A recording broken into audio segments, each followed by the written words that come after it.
Hi everyone, welcome back to my channel. Today I am going to show you my May Country Diary update.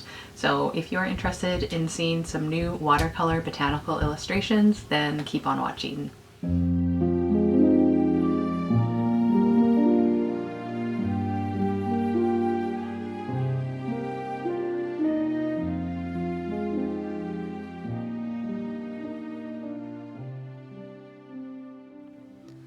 Okay, so this is the May Country Diary update. You can see that I took my sketchbook apart. So it used to be a spiral bound book that looks like this. However, the spirals really get in my way with being left-handed.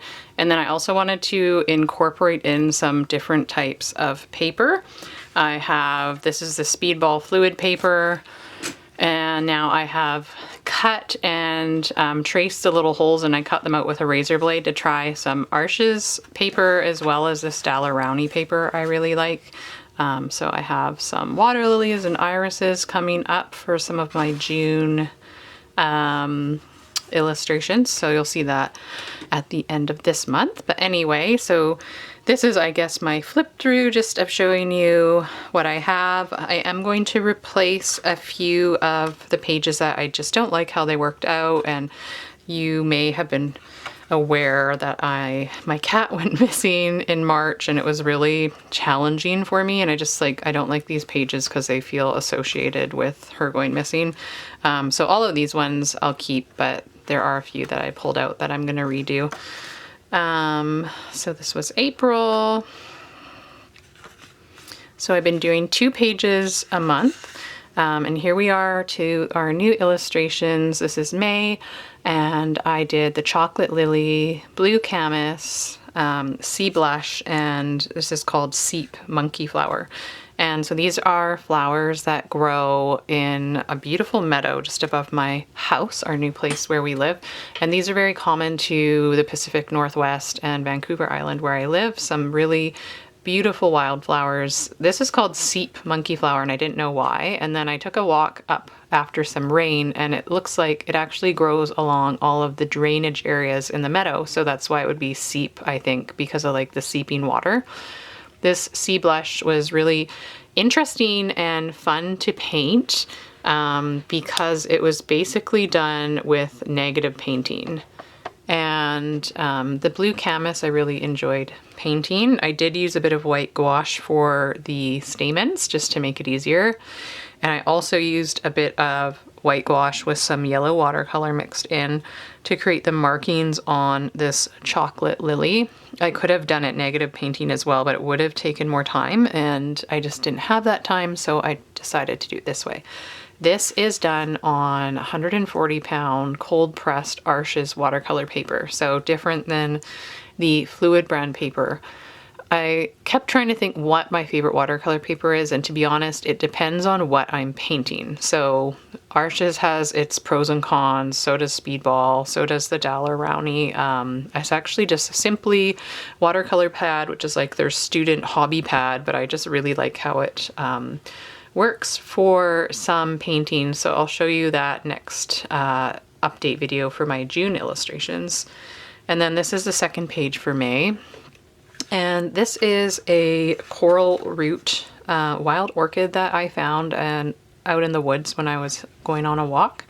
And I've loved these since I was a child. They just come up in the woods, and they are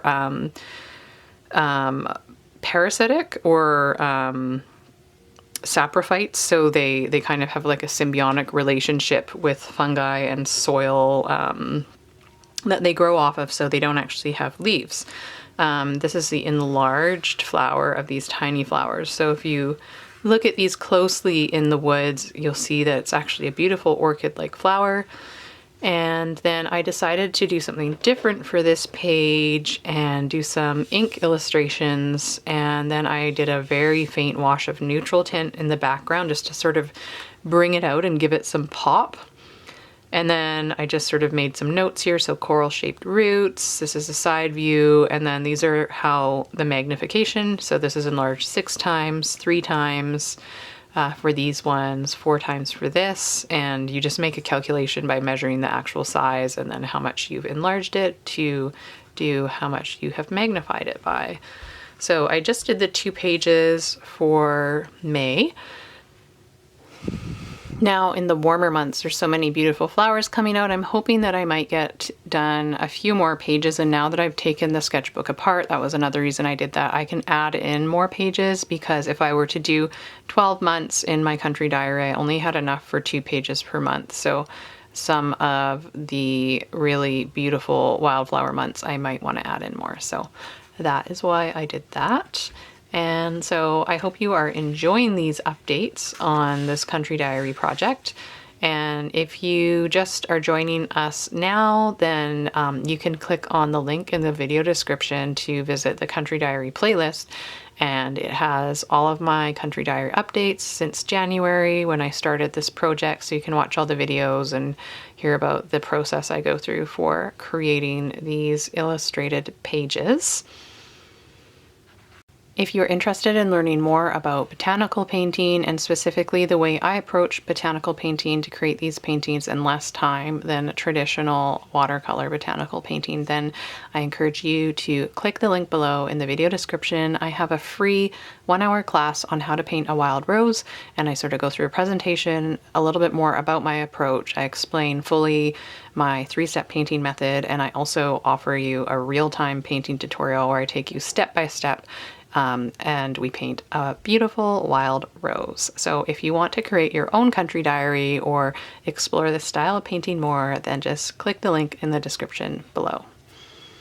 Thank you so much for watching this video. I hope you like it, and please subscribe to my channel for more videos like this and more about botanical watercolor painting, and I will see you in the next one.